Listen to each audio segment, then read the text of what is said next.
બોલીએ ગુણપતિ મહારાજની જય, પૂર્ણ પુરુષોત્તમ ભગવાનની જય, કૃષ્ણ કનૈયા લાલ કી જય. શ્રીમદ ભાગવદ્ ગીતા 16મા અધ્યાયનો સારાંશ. અભય ચિત્તની નિર્મળતા, સત્ય, અહિંસા, તત્વજ્ઞાન, ધ્યાનમાં નિષ્ઠા, ત્યાગ, શાંતિ, દયા, ક્ષમા, ધૈર્ય, મૃદુતા, લજ્જા, તેજ, અભિમાનનો ત્યાગ વગેરે ગુણો મનુષ્યને દેવી સંપત્તિ તરફ વાળે છે. જ્યારે દંભ, ગર્વ, અભિમાન, ક્રોધ, કઠોરતા, અજ્ઞાન મનુષ્યને આસુરી સંપત્તિ તરફ વાળે છે. દેવી સંપત્તિ મોક્ષ આપે છે, જ્યારે આસુરી સંપત્તિ બંધનમાં નાખે છે. આસુરી સંપત્તિવાળા કામનાઓ ભોગવવામાં જ આનંદ પામે છે, વિષય ભોગને જ સુખ માને છે ને કામ ક્રોધનો આશ્રય લઈ વિષય ભોગ માટે અન્યાયથી ધન આદિ મેળવે છે. તેઓ મારું મારું કરવામાં જ માને છે. હું જ સિદ્ધ, બળવાન, સુખી, સમર્થ અને મારા જેવો બીજો કોઈ નથી એમ માને છે. આવો મનુષ્ય સિદ્ધિ કે સુખ પામતો નથી. આથી કરવા યોગ્ય કે ન કરવા યોગ્યનો નિર્ણય શાસ્ત્રનો આધાર લઈને કરવો વધુ ઉચિત શ્રેષ્ઠ છે. બોલો કૃષ્ણ કનૈયા લાલ કી જય. શ્રીમદ ભાગવદ્ ગીતા દેવાસુર સંપત્તિ દ્વિભાગ યોગ, અધ્યાય 16મો. ભગવાન શ્રી કૃષ્ણએ કહ્યું, હે અર્જુન, દેવી સંપત્તિવાળા મનુષ્યોમાં નિર્ભયતા, નિર્મળતા, સાત્વિક વૃત્તિ, જ્ઞાનને યોગ વિશે, નિષ્ઠા, ધન, ઇન્દ્રિયનું દમન, ત્યાગ, શાંતિ, નિંદા ન કરવી, દયા, લોલુપતાનો અભાવ, મૃદુતા, દુરાચારથી લજ્જા, તેજ, અચળતા, ક્ષમા, ધૈર્ય, પવિત્રતા, દ્રોહ ન કરવો, અભિમાનનો ત્યાગ 26 ગુણો ઉત્પન્ન થાય છે. જ્યારે દંભ, અભિમાન, ક્રોધ, કઠોરતા, મોટાઈ, નિષ્ઠુરતા, જ્ઞાન આ ગુણો આસુરી ભાવો તરફ વળેલા મનુષ્યમાં ઉત્પન્ન થાય છે. દેવી ભાવો મોક્ષ તરફ લઈ જાય છે, જ્યારે આસુરી ભાવો બંધનમાં નાખે છે. હે અર્જુન, તું શોક ના કર, તું દેવી ભાવો તરફ વળેલો છે. હે અર્જુન, આ સૃષ્ટિમાં પ્રાણીઓના સમુદાય 2 પ્રકારના છે, એક દેવી સૃષ્ટિ ને બીજી આસુરી સૃષ્ટિ. દેવી સૃષ્ટિ વિશે આગળ વિસ્તારથી તને કહ્યું, હવે આસુરી સૃષ્ટિ વિશે કહું છું તે તું સાંભળ. આસુરી સ્વભાવવાળા પ્રવૃત્તિ તે નિવૃત્તિને જાણતા નથી, તેમનામાં શુદ્ધતા હોતી નથી, સત્ય હોતું નથી. તેઓ જગતને ઈશ્વર વગરનું, આધાર વગરનું અને અસત્ય કહે છે. કેવળ સ્ત્રી પુરુષના સમાગમથી ઉત્પન્ન થયેલું છે, તેથી કેવળ કામ ભોગવા માટે જ છે. આવી દ્રષ્ટિ રાખીને ટૂંકી બુદ્ધિવાળા મનુષ્યો, ભયાનક કામો કરનાર, અલ્પમતિવાળા દુષ્ટો જગતના શત્રુઓ થઈને તેનો નાશ કરવા રચ્યા પચ્યા રહે છે. આવા દંભી માણસો નીચ કામોમાં પ્રવૃત્ત થાય છે.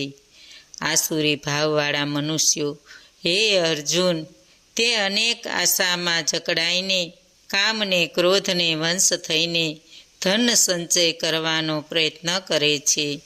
તેઓ વિચાર કરે છે કે આ ધન પદાર્થ મેળવ્યા, હવે મારે ઈચ્છેલા ધન પદાર્થ મેળવીશ. આટલું ધન છે ને ફરીથી પણ આટલું ધન થશે. આ શત્રુને મેં હણ્યો ને બીજા શત્રુને પણ હણીશ. હું ઈશ્વર છું, સિદ્ધ છું, હું બળવાન છું ને સુખી છું. ધન ને મનમાં મદવાળા ઘમંડીને દંભથી કેવળ નામના યજ્ઞો વડે જ અવિધિપૂર્વક મારું પૂજન કરે. આ સંસારમાં આવા દેશ ભાવનાવાળા ઘાતક અમંગળ અસુરોને કાયમ હું આસુરી યોનિમાં નાખું છું. હે અર્જુન, પ્રત્યેક જન્મોમાં આસુરી યોનિને પામેલા તે મૂઢ લોકો દંભથી યજ્ઞ કરે છે કે અહંકાર, બળ, ગર્વ, કામ ક્રોધનો આશ્રય લઈ મારો દેશ કરે છે તે મને પામી શકતો નથી. તેમજ તે જન્મ પ્રતિજન્મ વધારે ને વધારે અધર્મ ગતિને પામે છે. કામ ક્રોધ ને લોભ એ નરકમાં લઈ જનારા દ્વાર હોવાથી તે ત્રણેય ત્યજવા જોઈએ. હે અર્જુન, આ નરકના 3 દ્વારથી છૂટીને મનુષ્ય શુભ કર્મ કરવાથી મોક્ષને મેળવી શકે છે. જેઓ શાસ્ત્રની વિધિ છોડીને મનમાની રીતે વર્તે છે તેને ન તો સિદ્ધિ મળે છે, ન સુખ મળે છે કે ન ઉત્તમ ગતિ મળે છે.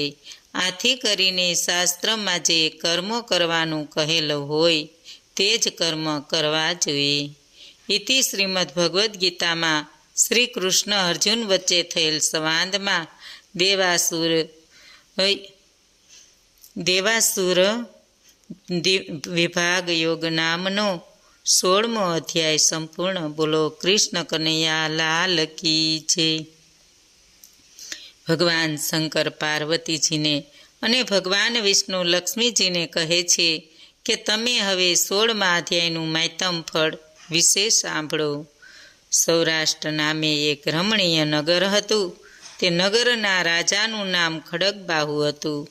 તેનો એક હાથી ગાંડો થઈ સાંકળ તોડી આમ તેમ નાસભાગ કરવા લાગ્યો.